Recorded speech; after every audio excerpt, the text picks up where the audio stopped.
방금 본 영상은 KBS 열린 음악회에 나와서 찬송가 305장 나 같은 죄인 살리신이라는 곡을 불렀던 레나 마리아라는 가수의 모습입니다. 이분은 1968년 스웨덴에서 두 팔이 없고 한쪽 다리도 짧은 중증 장애인으로 태어났습니다.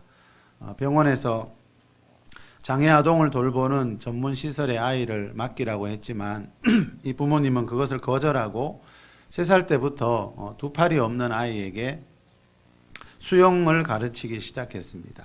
그래서 지금은 피아노도 치고요, 그림도 그리고 요리, 운전까지 두 팔이 없는 사람에게 불가능하다고 생각되는 그런 일들을 능숙하게 하고 있습니다. 목소리가 참 아름답습니다만 저는 목소리보다도 방금 찬양하기 전에 했던 말이 참 기억에 남습니다. 이분이 이런 말을 했죠. 제가 이 말을 듣고 이 말이 제 마음에 여운을 남겨서 오늘 이 설교를 준비하게 되었습니다. 저는 제 삶이 주는 모든 것에 감사하는 마음으로 노래를 부릅니다. 자, 여러분, 두 팔이 없고 한쪽 다리도 짧은 중증 장애인이, 그죠?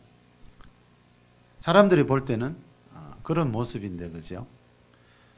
저는 제 삶이 주는 모든 것에 감사하는 마음으로 노래를 부릅니다. 자, 여러분, 비록 두 팔이 없고 다리는 짧지만 하나님이 나에게 주신 다른 것들이 많이 있다는 거죠. 그래서 그것에 감사해서 이분은 이렇게 전 세계를 다니면서 하나님을 찬양하고 있습니다. 두 팔이 없고 다리도 온전하지 않은 사람의 입에서 여러분 어떻게 이런 고백이 나올 수 있을까요? 어떻게 저렇게 밝은 표정이 나올 수 있을까요? 요즘은 두 팔 두 다리 다 가진 분들도 그죠? 온갖 얼굴에 근심과 눌림이 가득한 사람들이 너무너무 많은데 여러분, 주부는 저런 평화가 어디에서 나오는 것일까요?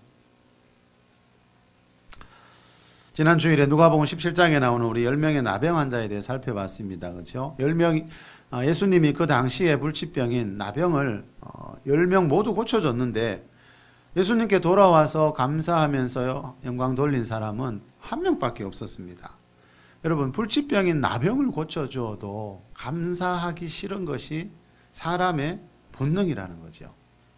그런데 이분은 여러분, 그죠? 저런 처지에서 어떻게 저런 감사가 나오고 감사의 마음이 나올 수 있을까요? 여러분, 똑같은 사람인데 똑같은 사람의 마음인데 그죠? 왜 이렇게 다를까요? 오늘 본문에 보면 감사로 제사를 드리는 자가 하나님을 영화롭게 한다는 말이 나옵니다. 자, 우리가 몸이 건강하고 하는 일, 모든 일이 다 잘 될 때 그죠? 물론 그때 감사하는 것도 하나님께 영광이 되지만요, 이렇게 큰 장애를 가진 상태에서도, 큰 문제를 가지고 있는 상태에서도, 내 가정 안에 큰 어려움이 있는 상태에서도 저렇게 감사하는 것은 하나님 앞에 더 큰 영광이 될 것 같습니다. 이분이 부른 노래 중에요, I am so happy, 나는 행복합니다 라는 노래가 있어요. 이 노래 보니까 이런 가사가 나와요. 아침에 눈을 뜨면 당신의 미소로 나를 반기네. 저녁에 누우면 당신은 나를 꼭 안아줘요. 낮에 아무리 바쁠 때에도 당신은 나와 함께하죠. 밤에 잠이 들면 꿈에서도 당신과 함께해요. 나는 정말 행복해요. 나에겐 당신의 사랑이 있으니까요. 자, 이 노래에서 말하는 당신은 이 세상과 우리 사람의 영혼과 육체를 창조하신 성경에서 말하는 그 하나님을 말합니다. 여러분 살아가면서 언제 가장 행복하세요? 자, 이분은요, 언제나 행복하대요. 낮에 일할 때에도, 밤에 잘 때에도, 길 갈 때에도. 왜요? 그 하나님이 언제 어디에서나 나와 함께 하시기 때문에 이분은 두 팔이 없는 상태에서도 언제나 행복하다고 이런 노래를 부르고 있습니다. 돈이 많아서 행복한 게 아니고 이분이요, 나를 향하신 하나님의 사랑이 믿어지고 그 사랑 때문에 행복하다는 거죠. 여러분은 낮에 일할 때 혹시 하나님 생각이 들고 이분처럼 하나님의 임재가 느껴질 때가 있습니까? 자, 여러분, 저와 여러분도 몸이 건강하고 일이 잘 될 때 물론 감사할 수 있지만 때로는 그죠? 살다 보면 우리도 어려운 일을 만나고 고난을 만나는데 그런 어려움과 고난 속에서 하나님께 드리는 감사의 제사, 그게 정말 하나님을 영화롭게 하는 제사가 아닐까. 이분 보면서 그런 생각이 참 많이 들었습니다. 시편 16편에 보면은요, 다윗도 이분과 비슷한 고백을 하는 모습이 나옵니다. 우리 시편 16편 8절 9절 앞에 보면서 한번 읽어보겠습니다. 시작. 내가 여호와를 항상 내 앞에 모시며 그가 나의 오른쪽에 계심으로 내가 흔들리지 아니하리로다. 이러므로 나의 마음이 기쁘고 나의 영도 즐거워하며 내 육체도 안전히 살리니. 자, 지금 내 영혼 육이, 내 영혼과 육체가 참 행복하다는 겁니다. 이 시를 쓴 다윗은 이스라엘의 왕을 지낸 사람이죠, 그죠? 그런데 내가 지금 이렇게 행복한 이유는 내가 한 나라의 왕을 지냈기 때문이 아니라는 겁니다. 8절에 나오듯이 내가 여호와를 항상 내 앞에 모시고 살기 때문에, 내가 항상 하나님을 의식하고 하나님과 동행하는 삶을 살기 때문에 나는 마음이 기쁘고 영도 즐겁고 육체도 안전하다. 다윗이 이렇게 고백합니다. 여러분, 다윗도 언제 어디에서나 그죠? 하나님이 나와 함께 하신다는 그런 믿음으로 살았다는 거죠. 그런 믿음으로 살다 보니 내 마음이 기뻐지고 영도 즐거워지고 내 육체도 안전해지더라는 겁니다. 자, 이 말은요, 자, 사람의 영혼과 육체를 창조하신 하나님으로부터 오는 행복이 분명히 있더라는 겁니다. 그 행복을 만나시는 여러분 되시기를 예수 그리스도 이름으로 축복합니다. 세상엔 쾌락이 있지만요, 하나님 안에는 사람이 누릴 수 있는 가장 이상적이고 가장 완벽한 그런 행복이 있습니다.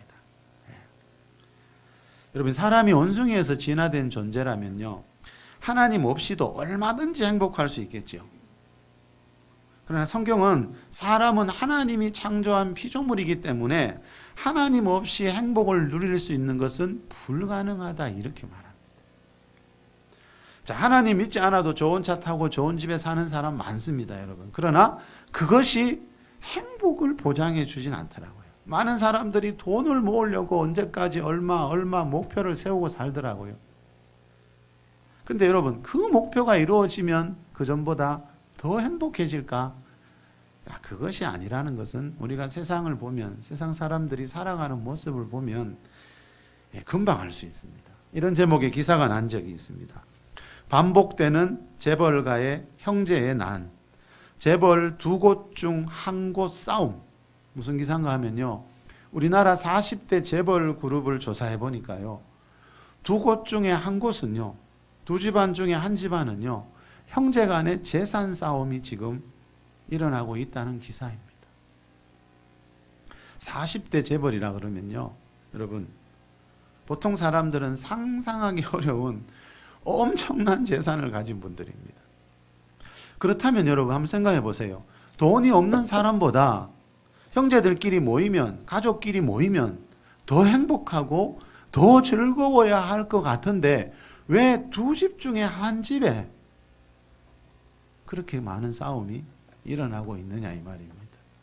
자, 이런 걸 보면 여러분, 우리가 금방 알 수 있습니다. 사람은 돈이 많다고 해서 행복할 수 있는 그런 존재가 아니라는 것을 금방 알 수 있다는 거죠. 그래서 돈을 목표로 사는 인생은 결국 불행해집니다. 가족까지 잃어버리고 형제까지 잃어버리고 좋은 차 좋은 집에서 뭘 하고 살자는 겁니까? 그래서 바울은 디모데전서 6장 8절에서요, 우리에게 먹을 것과 입을 것이 있은즉 족한 줄로 알라, 이런 말씀을 해요. 자, 이 말은 그리스도인은 가난하게 살아야 된다는 말은 아닙니다. 하루 세 끼 겨우 먹고 살아야 된다, 그런 말은 아닙니다. 성경에 보면 우리 믿음의 조상인 아브라함은 부자였고요, 다윗도 욥도 엄청난 부자였습니다. 하나님이 주시는 재정적인 축복이 있다고 성경은 분명히 말씀해요. 자, 그럼에도 불구하고 그죠, 바울은 우리에게 먹을 것이 있고 하루 세 끼 먹을 것이 있고 잠잘 것이 있고 입을 것이 있으면 그죠, 족한 줄로 알아라. 자, 이런 말씀을 합니다. 자, 여러분, 가난은요, 늘 말씀드리지만 죄의 결과로 생겨난 부산물 중에 하나이기 때문에요. 죄의 결과로 생겨난 저주 중에 하나이기 때문에 예수님 믿고 죄에서 구원받았으니까 죄의 결과인 가난과 질병과 재앙으로부터 벗어나는 것은 너무나 당연한 일입니다. 성경은요, 건강하게 살고 부해지고 이런 것을 절대로 반대하지 않아요. 오히려 그것을 더더욱 권장해요. 왜요? 여러분, 가난, 질병, 재앙은 죄의 결과로 생겼다니까요. 최초의 사람 아담이 하나님을 거역하고 죄를 지은 이후부터 그 죄의 결과로 가난과 질병과 재앙이 찾아왔어요. 그래서 예수님 믿고 죄에서 구원받는다는 말의 의미가 뭐라 그랬죠? 여러분, 신앙생활 할 때 이걸 분명히 하고 신앙생활을 해야 돼요. 그래야 발전이 있고 진도가 나갈 수 있습니다. 많은 분들이 나는 죄에서 구원받은 백성이라는 말씀을 하는데 그게 내 삶과 무슨 의미가 있는가? 여러분, 그걸 우리가 바르게 알고 믿어야 되거든요. 죄에서 구원을 예수님 믿고 구원받는다는 말은 죄의 결과인 가난에서 질병에서 세상 재앙에서 건짐을 구원을 받는다 이 뜻이에요. 그래서 성경은 가난한 자나 주님께 오라는 거예요. 병든 자 오라는 거예요. 문제 있는 자, 환경이 어려운 자 하나님께 오라는 거예요. 값없이 그 은혜를 누릴 수 있다고. 자, 여러분, 이렇게 성경은 하나님 안에 있는 부유와 축복을 강조하지만 한편으로 바울은 뭐라 그런다고요? 먹을 것 입을 것이 있으면 족한 줄을 알라. 이 말은 새끼 먹을 정도로 그냥 가난하게 살라는 말이 아니고요. 내가 지금 가지고 있는 곳에 대해 만족하며 감사하는 삶을 살라 이 말입니다. 자, 우리 디모데전서 6장에 나오는 이 말씀 한번 읽어보겠습니다. 우리 앞에 보고 6절부터 10절까지 우리 큰 소리로 한번 읽어봅시다. 시작. 그러나 자족하는 마음이 있으면 경건은 큰 이익이 되느니라. 우리가 세상에 아무것도 갖고 온 것이 없음에 또한 아무것도 가지고 가지 못하리니 우리가 먹을 것과 입을 것이 있은즉 족한 줄로 알 것이니라. 부활이 하는 자들은 시험과 올무와 여러 가지 어리석고 해로운 욕심에 떨어지나니 곧 사람으로 파멸과 멸망에 빠지게 하는 것이라. 돈을 사랑함이 일만 악의 뿌리가 되나니 이것을 탐하는 자들은 미혹을 받아 믿음에서 떠나 많은 근심으로써 자기를 찔렀도다. 돈은 아무 잘못이 없습니다, 여러분. 돈은 자체가 악한 게 아닙니다. 선하지도 않고 악하지도 않습니다. 자, 성경이 말하는 것은 돈을 사랑하는 것이 위험하다는 겁니다. 돈을 사랑하는 것이 일만하게 뿌리가 된다는 말은요, 돈을 사랑하는 마음 때문에 돈은 사랑해야 될 대상이 아닌데 돈을 너무 좋아하다 보니까 사랑하다 보니까 여러분 수많은 악의 근원이 된다는 거지요. 자, 여러분, 부모 형제 간에도 돈 때문에 관계가 깨어져요. 한번 생각을 해보십시오. 여러분, 날 낳아주신 부모고, 그렇죠? 나의 피부치 형제인데 돈 때문에 관계가 깨어지고 세상 법정에까지 가는 일이 생긴다면 그 돈은 악의 뿌리라는 거죠. 네. 자, 여러분, 이것을 탐내는 자들은, 자, 여기 보십시오. 돈을 사랑함이 일만하게 뿌리가 되기 때문에 이것을 탐내는 자들은 미혹을 받아 믿음에서 떠나게 된다. 자, 여러분, 이 말은 뭡니까? 신앙생활 하다가 가장 많이 하나님을 떠나는 이유는, 또 하나님 앞에 가까이 오지 못하는 이유는 돈 때문이라는 거예요. 하나님을 믿지만, 그죠? 교회는 다니지만 돈 때문에 하나님과의 관계가 바르게 되지 않은 경우가 가장 많습니다. 예. 돈은 우리가 살아가기 위해서 필요로 해야 하는 존재이지, 여러분, 돈을 사랑해버리면 돈이 그 사람의 주인, 우상이 돼버려요. 그래서 예수님이 하나님과 재물을 이야기하시면서 두 주인이란 말씀을 한 거예요. 자, 여러분, 자, 믿음에서 돈을 사랑하다 보면 미혹을 받아 믿음에서 떠나는 일이 생긴다는 말이 뭐죠, 여러분? 우리 그런 말 못 들어보셨어요? 한번 예수님 믿기만 하면 무조건 그 사람은 하나님의 은혜로 천국에 들어간다. 아직도 이런 구원론을 믿는 분들이 참 많더라고요. 그러나 바울은 그렇게 말하지 않아요. 왜요? 우리가 한번 예수님 믿었다고 해서 그게 천국을 보장해 주지 않아요. 성경은 그런 말이 없어요. 제가 늘 말씀드리지요. 성경 말씀하고 아주 비슷한 말씀이 있고요. 성경 말씀이 있어요. 네. 성경 말씀하고 아주 비슷한 말씀들을 사람들이 성경 말씀으로 오해하는데 그것은 성경이 아니에요. 0.1%도 여러분 다른 게 섞여 있으면 그건 하나님 말씀이 아니라는 거죠. 자, 믿음에서 떠나는 일이 생긴다잖아요. 돈을 사랑하다 보면 믿음에서 떠나는 일이 생기는데 어떻게 한번 믿었다고 그게 천국을 보장해 줍니까? 성경은 그렇게 말씀하지 않아요. 자, 우리가 신앙생활을 몇 년, 몇십 년 했지만요. 그 사람이 돈을 사랑하거나 대마처럼 세상을 사랑하거나 세상에 대한 미련이 있거나 세상 쾌락을 끊지 못하면요. 그 사람은 믿음에서 떠나는 일이 생겨요. 믿음에서 떠난다는 것은 하나님과의 관계가 이제 끊어진다는 거예요. 그렇게 되면 천국에, 그죠? 천국을 향해 가던 그 길에서 벗어나게 된다는 거죠. 그래서 바울은 그걸 조심하라는 거예요. 자, 우리가 믿음을 가장 방해하는 게 뭐죠? 대부분의 사람들은 실감하실 겁니다. 이 돈 문제입니다. 돈 문제만 이야기하면 교회 안에서 시험에 드는 분들이 너무 많대요, 요즘은.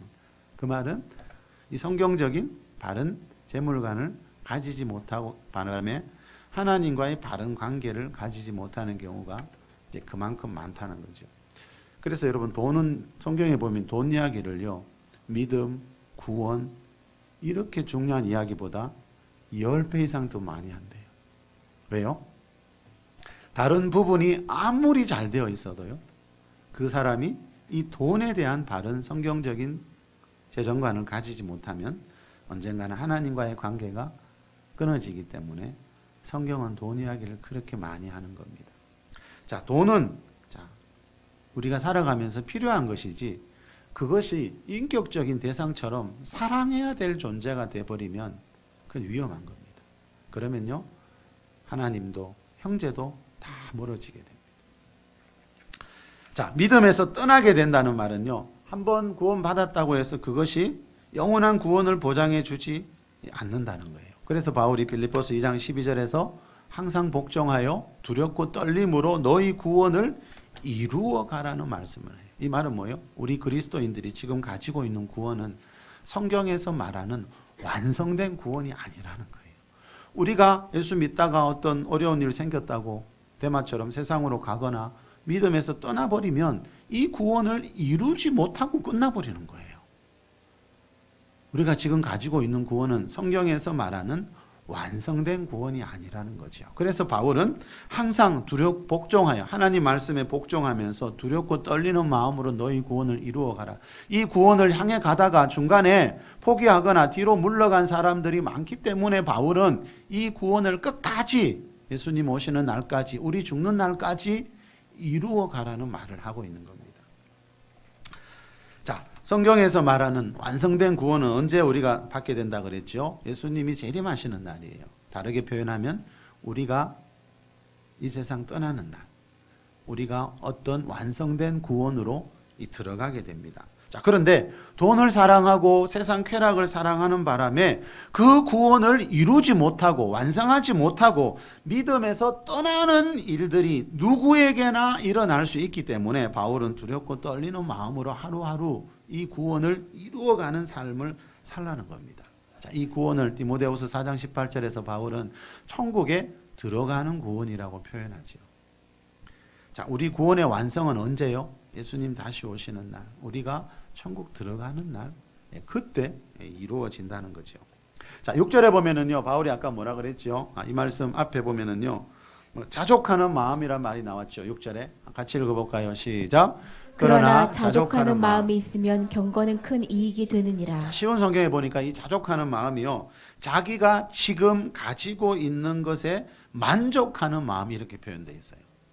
자, 자족하는, 지금 내가 가지고 있는 것에 만족하는 마음. 다시 말하면 지금 내가 가지고 있는 것에 감사하는 마음요. 자, 그 마리아라는 아까 여자 그분은요, 두 팔이 없어요. 보셨죠? 두 팔이 없으니까 이 숟가락도 발에 끼워서 음식을 먹고요. 입술에 루즈 바를 때도 발에 그 루즈를 끼워서 루즈를 바르고 있어요. 그런데도 저 표정을 보세요, 여러분. 저런 표정을 꾸민다고 나올 수 있을까요? 네. 저렇게 밝은 표정이 저게 여러분 많은 사람 앞에 섰다고 꾸민다고 저런 표정이 나올 수 있을까요? 제가 볼 땐 그렇지 않은 것 같아요. 저게 저분의 평소의 모습인 것 같아요. 자, 여러분, 그런 그 몸의 장애를 가지고도 저분은 뭐 하고 있습니까? 원망 불평하는 게 아니고 자기가 가지고 있는 것, 현재 내가 가지고 있는 것에 자족하며 감사하는 삶을 살고 있다는 거죠. 자, 저 가수가 보통 사람하고 다른 게 이건 것 같아요. 대부분의 사람들은 그죠? 많은 것을 가지고 있는데 가만히 보면 더 많이 가진 사람하고 자꾸 자기를 비교하다 보니까 그죠? 내가 지금 가지고 있는 그 많은 것들에 자족하고 감사하는 마음이 없더라는 거지. 네. 자, 레나 마리아는요, 자기에게 없는 것보다, 그죠? 두 팔은 이미 자기에게 없어요. 그래서 그 없는 것에 집중하는 게 아니고, 두 팔은 없지만 내게 있는 다른 것, 하나님이 주신 또 다른 것에 집중하면서 살기 때문에 저분의 삶이, 표정이 저럴 수가 있다는 거죠. 자, 자족하는 마음이 여러분 왜 중요한가 하면요. 그 뒷구절을 잘 보세요. 자족하는 마음이 있으면 경건은 큰 이익이 된다. 자족하는 마음이 없으면 그 사람의 경건생활, 신앙생활은 그 사람에게 별 도움이 안 된다는 거예요. 예배 안만 드려도, 교회 안만 오래 다녀도요, 그 사람 자기 인생에 별로 도움이 안 될 수가 있어요. 그 중요한 이유 중에 하나가 뭐예요? 자족하는 마음이 없으면요, 경건생활 아무리 해도 이익이 안 된대요. 자기에게 도움이 안 된다는 거예요. 자, 감사의 제사, 이 말을 여러분 잘 보십시오. 감사의 제사가 왜 중요한가? 이 말씀을 보면 알 수 있죠.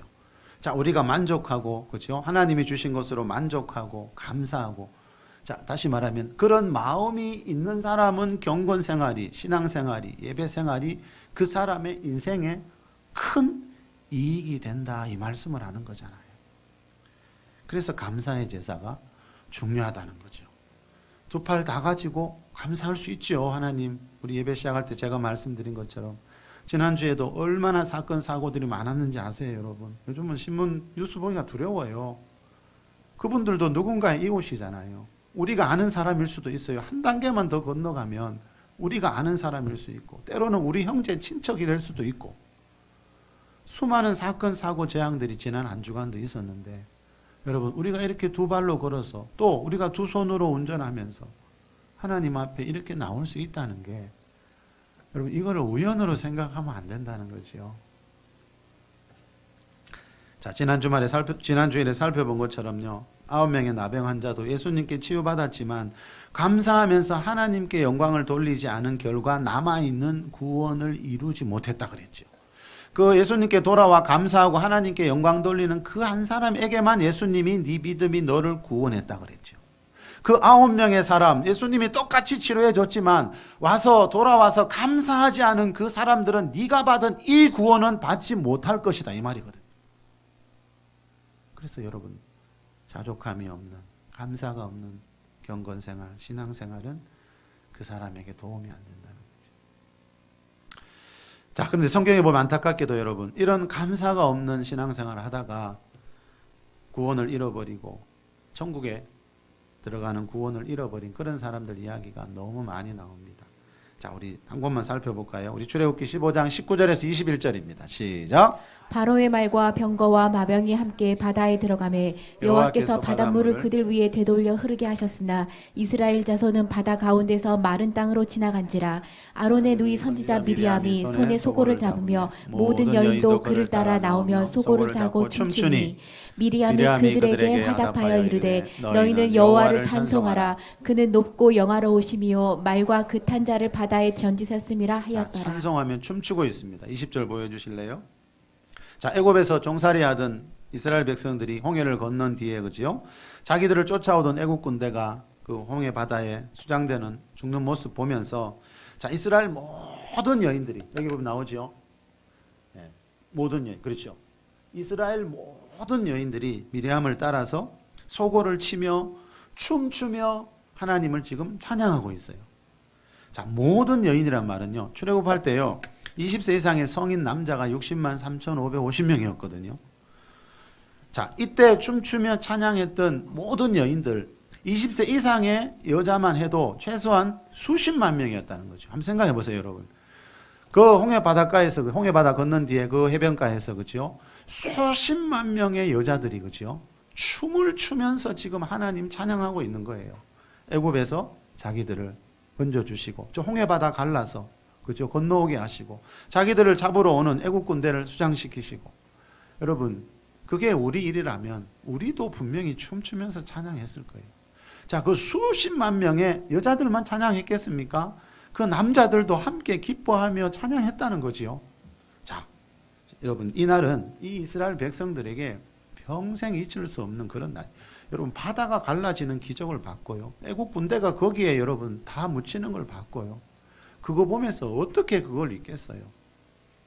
근데 여러분, 사흘 뒤에 보면요, 이 나라 분위기가, 가정 분위기가 완전히 달라져요. 자, 이 뒤에 무슨 사건이 있었는지 한번 볼까요? 우리 22절에서 24절입니다. 시작.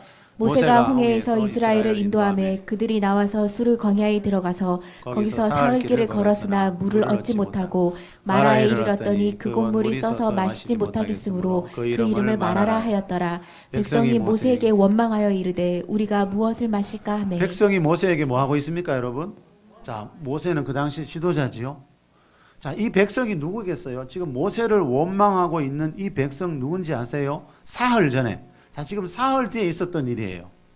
아까 이스라엘 여러분, 모든 여자들이 속옷치며 춤추며 찬양하고 사흘 뒤에 뭐 하고 있어요? 지도자의 모세를 원망하고 있어요. 사흘길 걸었는데 물이 없다고. 마라에 갔더니 쓴물밖에 없다고. 지도자를 원망하고 있어요.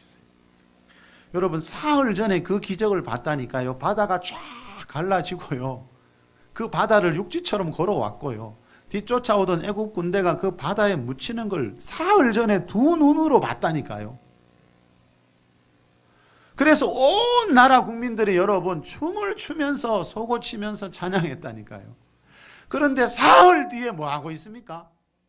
모세를, 지도자를 원망하는 곳이 어디라고요? 교회래요, 교회. 안타깝게도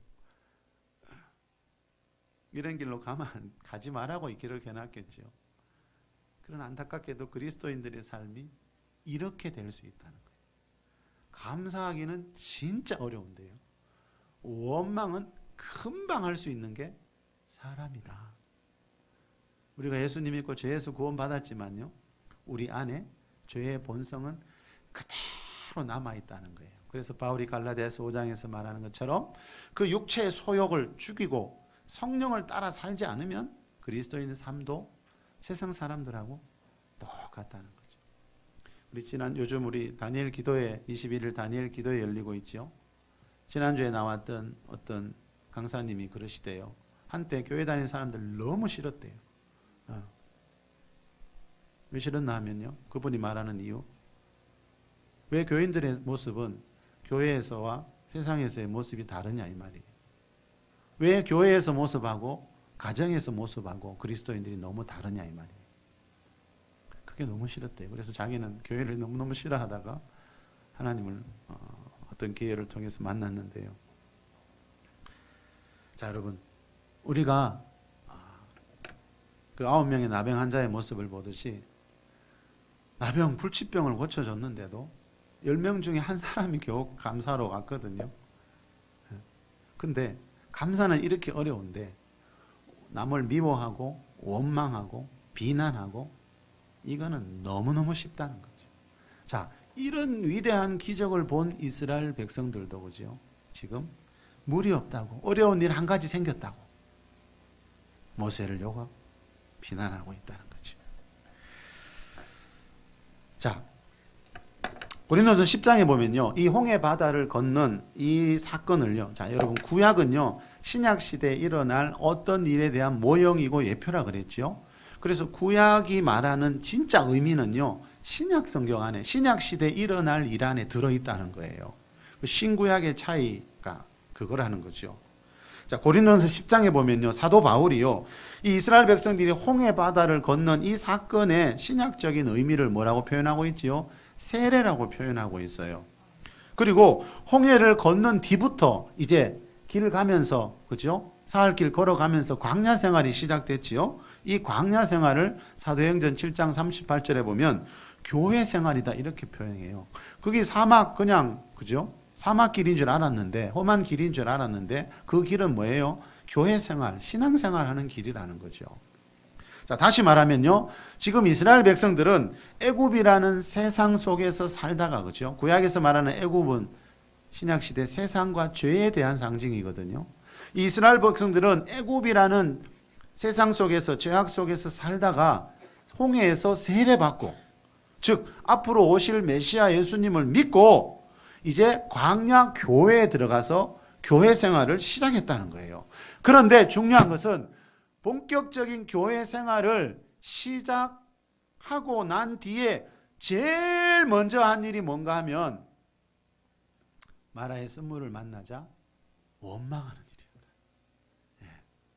여러분, 이제 그 큰 하나님의 기적을 보고 이제 신앙생활 시작했으면, 야, 저 기적을 보여주신 하나님이라면 우리 남은 생에도 하나님이 날마다 인도하실 거야, 이런 믿음으로 사는 게 아니고요. 어려운 일 한 가지 딱 만났다고 지도자를 원망하고 있어요. 안타까운 것은 이 광야 교회 안에 신약 시대 성도들의 삶이 다 들어있다 그랬죠. 누군가 이런 길로 가게 된다는 거죠. 이런 길로 가지 말라고 기록했겠죠, 성경이. 자, 여러분, 다시 말하면요, 교회 생활 하다 보면요, 우리도 인생의 쓴물을 만날 수 있어요. 이제 세례 받고 기적 보고 신앙생활 시작했는데, 와, 즐거운 일만 생기는 게 아니고, 물이 없어요. 어려운 일 만난다니까요, 여러분. 우리가 하나님 백성 돼도 세상 살다가 어려운 일은 만나요. 인생의 쓴물은 누구나 만날 수 있어요. 근데 그게 전부가 아니잖아, 그죠? 그 쓴물을 하나님이 달게 변화시켜 주셨지요.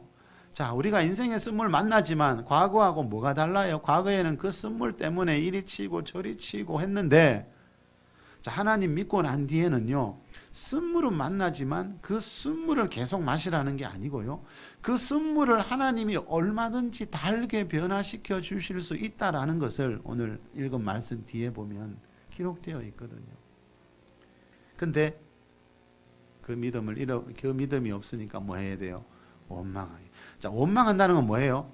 3일 전에 그 감사의 마음, 감사의 제사, 감사의 찬양을 다 잃어버렸다는 거예요. 지난주 제가 말씀드렸죠. 여러분이 누군가에게, 그죠?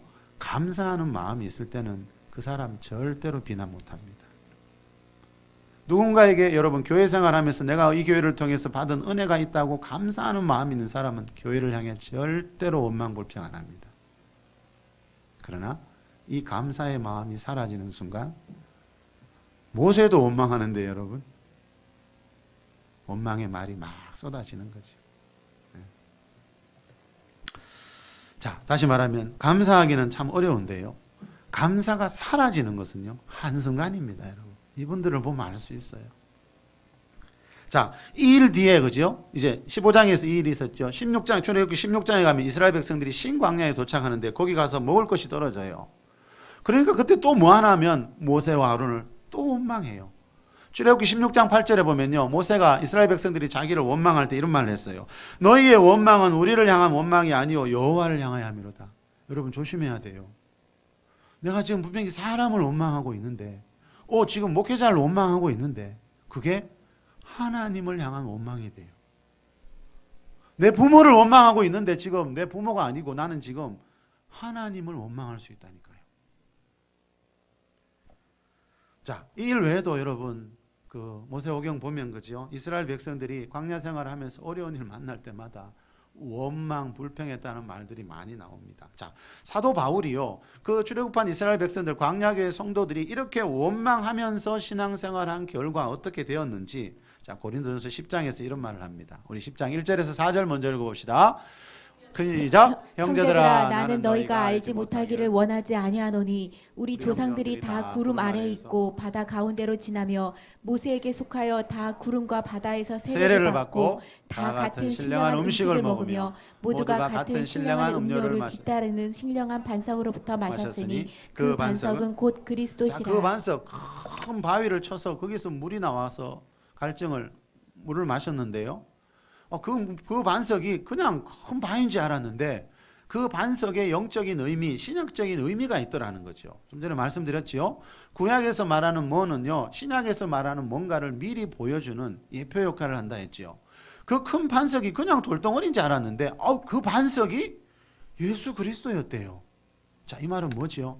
자, 반석에서 물을 내 그냥 목말라서 마시는 그 물인 줄 알았는데 그 이스라엘 백성들이 마셨던 물은 신약 시대 그죠? 하나님의 아들 예수님이 오셔서 우리에게 주시는 영혼의 생수. 자, 그 영적인 의미를 가진 물이었다는 거죠. 자, 그래서 신령한 음료라는 겁니다. 영적인 그냥 생수인 줄 알았는데 아니요. 영적인 의미가 담긴 하나님의 은혜와 축복이 담긴 그런 생수, 영혼의 생수였다는 거죠. 다시 말하면 이 출애굽한 이스라엘 백성들은 우리처럼 앞으로 오실 예수님을 믿고 그죠? 예수님을 하나님의 아들로 믿고 세례받은 신앙 고백한 구약시대 하나님의 백성들이라는 거죠.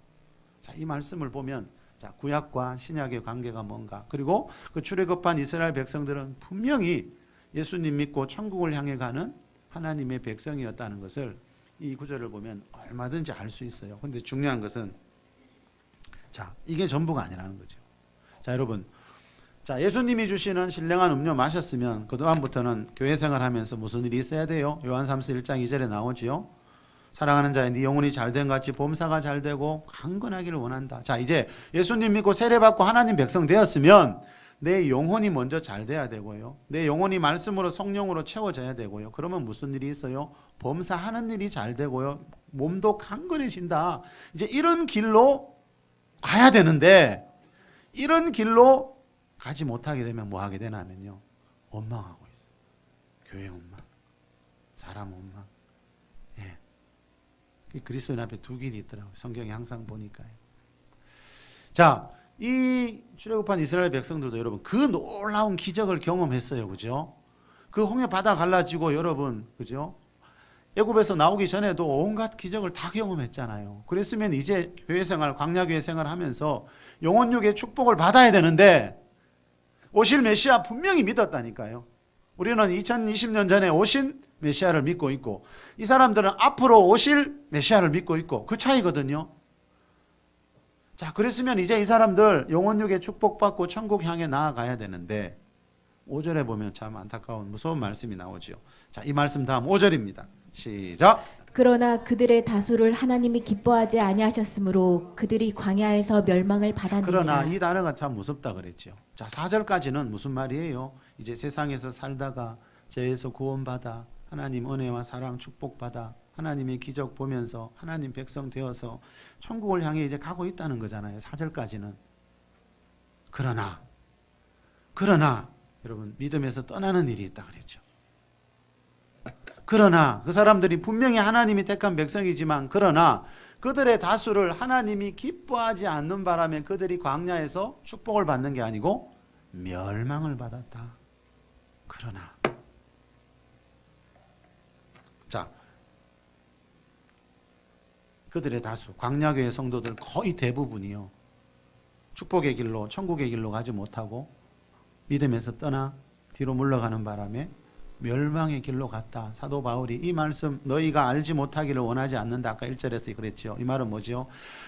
반드시 신약시대 성도들이 알아야 된다는 거죠. 왜요? 이거는 옛날 이야기가 아니고 신약시대 성도들이 위한 신약시대 성도들에게 거울이 되기 위해서 기록했다 그랬죠. 자, 그래서 이런 길로 가는 성도들이 없기를 바라는 마음으로 사도 바울이 이 말씀을 기록해 놨다는 거죠. 자, 예수님을 여러분 분명히 이 사람들은 오실 메시아를 예수님 믿었다 그랬죠. 그죠? 이제 하나님 자녀가 되었어요. 그죠? 자, 그렇다면 이제 성경에서 약속하고 있는 하나님이 자녀들에게 약속하고 있는 그 축복의 길로 가야 되는데 그러나 이 사람들은 다른 길로 가더라. 지금 그 이야기를 하고 있어요. 그리스도인들이 가야 할 길이 있는데, 그죠? 자, 이 사람들이 그러면 왜 하나님이 기뻐하지 않았는가? 요 말씀 뒤에 보면요, 바울이 네 가지 죄를 언급합니다. 다시 말하면 신약시대 성도들은 이 네 가지 죄는 절대로 지으면 안 돼요. 많은 분들이 그렇게 믿어요. 우린 죄에서 구원받았기 때문에 무슨 죄를 지어도 하나님 은혜로 다 천국 간다고. 그런 말씀은 성경에 없다 그랬죠. 그거는 성경 말씀하고 아주 비슷한 말씀이에요. 성경은 그렇게 말하지 않아요. 항상 복종하며 두렵고 떨림으로 너희 구원 이루라 그랬지. 세상 사람들이 짓는 죄 다 지으면서, 세상 사람들이 가는 데 다 가면서 그렇게 가는 천국은 없거든요. 근데 안타깝게도 그렇게 믿는 분들이 아직도 보니까 너무 많아요. 자, 사도 바울은 그렇게 말하지 않지요. 자, 분명히 오실 메시아 믿었지만, 그 홍해바다 갈라지는 기적 경험했지만 멸망한 사람들이 있다. 이 사람들이 지은 네 가지 죄를 이 뒤에서 언급하고 있죠. 그 네 가지 죄 중에 그 네 가지 죄가 뭔가 하면요, 우상숭배, 음행, 주를 시험하는 거.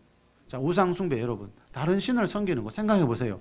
다른 하나님은 믿지만 또 다른 데 가서 다른 신을 섬기는 사람이 천국 갈 수 있겠습니까?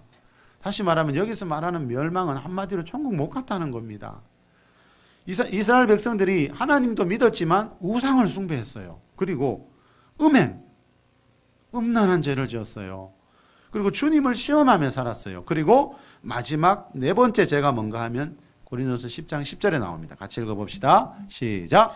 그들 가운데 어떤 사람들이 원망하다가 멸망시키는 자에게 멸망하였나니 너희는 그들과 같이 원망하지 말라. 그들, 고린도 교회 성도들, 출애굽한 이스라엘 광야교회 성도들이죠.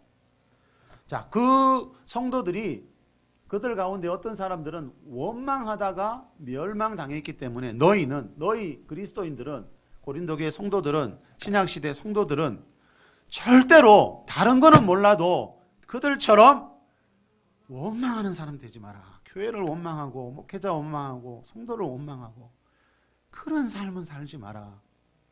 이건 하나님이 기뻐하지 않는 멸망하는 죄 중에 하나인데, 근데 이렇게 생각하는 분들이 별로 없더라고요. 우상 숭배, 그러면 우리는 좀, 그죠? 우리가 예수님 믿는 사람들이 다른 신 앞에 가서 절한다 이러면 그건 좀 심각하다 생각하는데, 원망 불평하는 거는 별로 그렇게 심각하지 않더라고요. 그러나 하나님이 보실 때는, 사도 바울이 볼 때는요, 우상 숭배하는 죄나 원망 불평하는 죄나 똑같은 죄. 그래서 하나님 생각이 우리와 다를 때가 참 많죠. 그래서 바울이 그러는 겁니다. 너희는 그들처럼 다른 건 몰라도 원망하는 자 되지 마라. 그들처럼 멸망하게 되니까. 원망이 언제 나온다고요? 감사가 없을 때요. 그래서 감사가 중요하고요. 그래서 자족하는 마음이 중요하고요. 자, 우리 안에 감사가 없으면 반드시 사람은요, 원망, 불평, 비난의 말들이 나오게 된다는 거죠. 자, 그래서 다시 말하면 이런 말씀을 바울이 하는 말은 뒤집어 보면 우리 안에 감사하는 마음이 있다는 것이 얼마나 중요하고, 그 감사하는 마음, 자족하는 마음, 만족하는 마음 절대로 잃어버리지 말라. 그 말씀을 하고 있는 겁니다. 말씀을 맺겠습니다. 우리 아까 설교 시작하면서 두 팔이 없는 그 레나 마리아의 영상을 봤습니다. 자, 여러분, 저런 사람도 그죠? 두 팔이 없고 한쪽 다리도 짧지만 자기 자신 돌아보니까 하나님이 주신 많은 것들이 있어서 나는 그것에 감사하기 위해서 노래를 부릅니다. 자, 이렇게 고백하고 있어요. 그렇다면은 저와 여러분은 그죠? 최소한 저분보다는 감사할 게 많지 않을까? 자, 우리가 언제나 가장 먼저 감사해야 될 게 뭘까요, 여러분? 하나님이 이 세상을 향해, 인류를 향해 주신 최고의 선물은 뭔가 하면요, 예수님의 십자가입니다.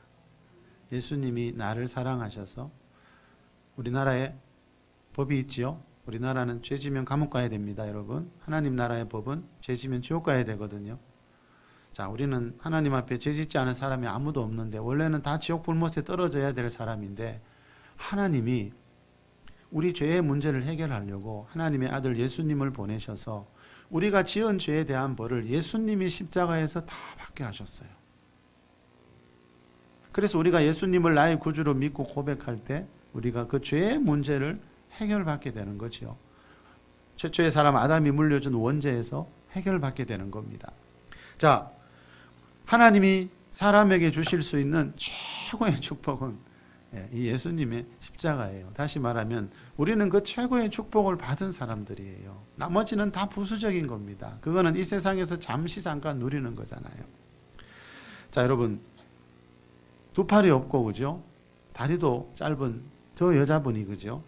저렇게 하나님 앞에 감사의 제사, 감사의 찬양을 드린다면, 자, 저와 여러분은 어떻게 해야 되겠나 이 말이죠. 원래 우리가 좀 하는 일이 안 됐을 수도 있죠. 그죠? 또 때로는 몸이 아파할 수도 있고, 그죠? 가정 안에 어려운 문제가 생길 수도 있지요. 그러나 우리가 가지고 있는 문제가 과연 저 가수분이 가지고 있는 저 문제보다 더 클까? 자, 우리는 여러분 오늘 두 손으로 여러분 식사도 하셨죠. 이 두 손으로 운전도 하셨죠. 두 다리로 걸어오셨지요. 저분은 보시다시피 손이 없어서 뭔가 물건을 잡지를 못해요. 한쪽 다리도 짧아서 걷는데도 불편한 사람이에요. 자, 그렇지만 하나님이 주신, 내게 주신 다른 많은 것들로 인해 저렇게 하나님을 감사하며 찬양하고 있습니다. 오늘 본문에 보니까 하나님이 이런 약속을 합니다. 우리 오늘 본문 한번 읽고 마치겠습니다. 시작. 감사로 제사를 드리는 자가 나를 영화롭게 하나니 그의 행위를 옳게 하는 자에게 내가 하나님의 구원을 보이리라. 자, 감사의 제사, 감사하는 마음이 담긴 그런 예배, 그런 기도, 그런 찬양이 하나님을 영화롭게, 하나님께 영광이 된다는 거죠. 그리고 그런 자들에게 약속해 주는 게 있어요. 내가 하나님의 구원, 또 다른 구원, 뭔가 다른 구원을 보여주리라. 우리가 죄에서는 구원 받았지만, 그죠? 마태복음 1장 20절에 보면 죄에서의 구원이 나와요. 성경에서 말하는 구원의 의미가 수십 가지 있다 그랬죠. 자, 죄에서의 구원 받았지만 또 다른 우리가 받아야 될, 이루어 가야 될 구원이 많이 있다니까요. 자, 어떤 사람에게요? 감사로 제사하고 감사로 예배하고 찬양하는 자들에게 하나님이 하나님 안에 있는 다른 구원들을 보여주시겠다, 이렇게 약속하고 있습니다.